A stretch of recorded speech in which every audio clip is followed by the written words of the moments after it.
Новый инсайт от армянских спецслужб, распространенный Чахалом, который имеет тесные связи с представителями этих структур. Итак, о чем говорится в этой информации? После победы Камалы Харрис на ноябрьских выборах в США ожидается прибытие международных миротворцев в Карабах, как минимум американцев и французов, и возрождение региона. Не спешите смеяться или иронизировать. Не забывайте об основном инсайде армянских спецслужб трехлетней давности – появлении французских военных в Армении.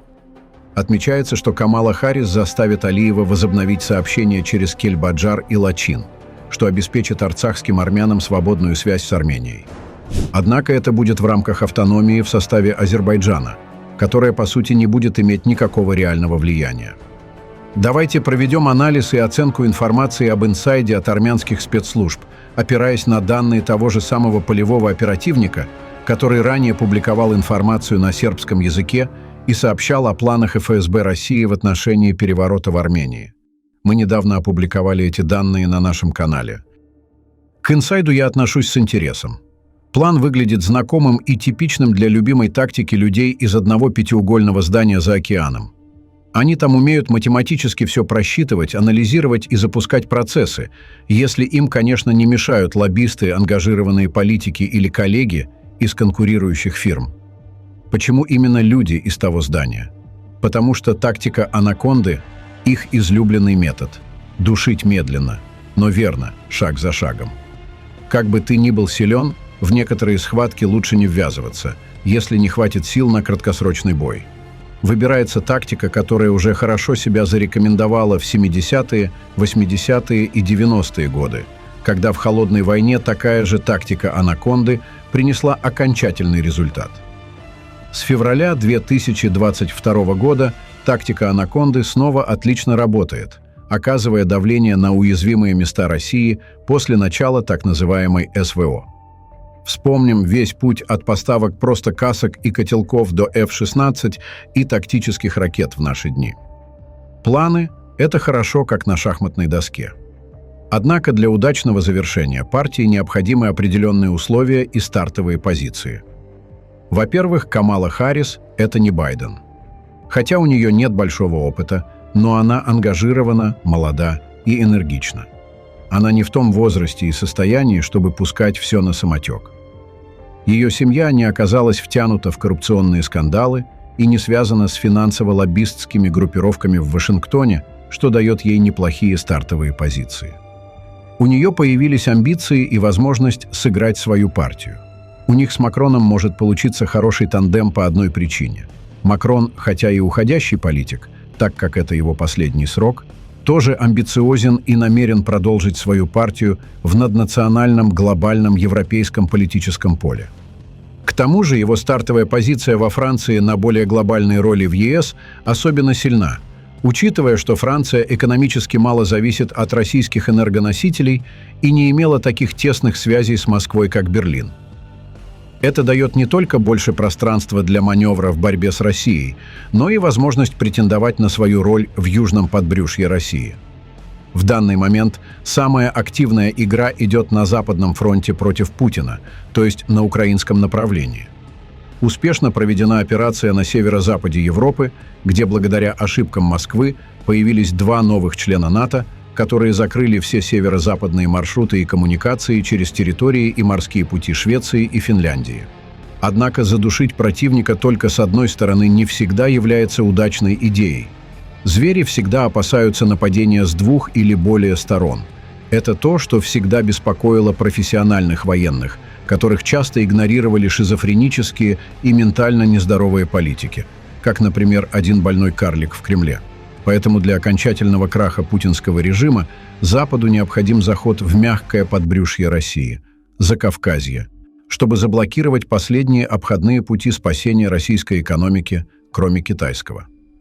Это станет окончательным приговором режиму в Москве. Первые внешнеполитические шаги Харрис, если она победит, и первые шаги Макрона в сторону перехода на наднациональную шахматную доску европолитики должны начаться уже в конце года. В ноябре станет ясно, какова судьба плацдарма в Грузии по итогам выборов и в Армении, если не произойдет переворот. Захват России в клещи с юга и ввод туда первых подразделений станет возможен только в конце ноября, когда прояснятся позиции всех участников. Вопросы решат выборы в Грузии, выборы в США и то, сможет ли Армения выдержать эти 2 месяца. Тогда, уверен, захват Анаконды с юга с новыми кольцами станет возможен. Одним из серьезнейших препятствий была позиция Ирана, но она изменилась. Тегеран больше не саботирует и не высказывается резко против возможности появления американских сил в Грузии или французских подразделений в Армении. Эти варианты приемлемы для Ирана. Меня удивляет, что многие аналитические и информационные ресурсы не обратили должного внимания на новые точки конфликтов между Тегераном, Москвой и Баку и не поняли истинную цель визита Шойгу в Тегеран 6 августа, а затем в Баку. Хочу напомнить, что основными точками конфликта интересов Тегерана, Москвы и Баку являются уже не только вопрос так называемого Зангезурского коридора, но и пропорции транзита через коридор юг-север из Ирана в Россию через Азербайджан. Тегеран готов к полноценному запуску этого важнейшего для Москвы коридора, но только при жестком условии.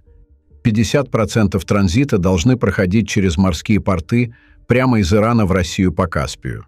Тегеран также требует прямых инвестиций в реконструкцию портовой инфраструктуры.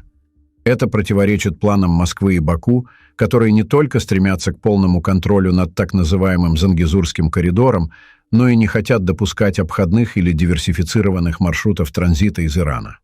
50% транзита через море даст Ирану возможность обходить любые недружественные санкции Баку или попытки перекрыть коридор. Железную дорогу можно перерезать, а морской путь нет. Москве и Баку необходим контроль над Ираном не только для блокировки выхода Тегерана к Черному морю через Армению, но и для того, чтобы любой транзит из Ирана шел только через железную дорогу, чтобы держать транзит под полным контролем. Шойгу прилетел в Тегеран не только для разведки нового руководства Ирана, но и чтобы предложить компромиссный вариант Москвы. Россия согласна на половину транзита юг-север через Каспий прямо из иранских портов и на инвестиции в портовую инфраструктуру в обмен на согласие Ирана на силовые действия в отношении Зангезурского коридора. Однако Тегеран отказал даже от такого варианта, и Шойгу передал ответ Тегерана в Баку. После визита Шойгу в Баку в Москве поняли, что единственным вариантом захвата Зангезурского коридора без военного конфликта с Ираном остается государственный переворот в Армении. В случае любых военных действий против общей границы Ирана и Армении Тегеран может ответить силой. Но если в Армении произойдет государственный переворот и новое прокремлевское руководство само предложит России взять под контроль Мигринскую дорогу, то де-юре Иран уже ничего не сможет сделать с вооруженными силами против решения нового законного правительства Армении. В итоге мы имеем ситуацию, когда в регионе по определенным вопросам интересы Ирана, Армении, Франции и США совпадают. Плюс, возможно, США и Франция в конце ноября захотят легитимно закрепиться в новых плацдармах в Грузии и Армении.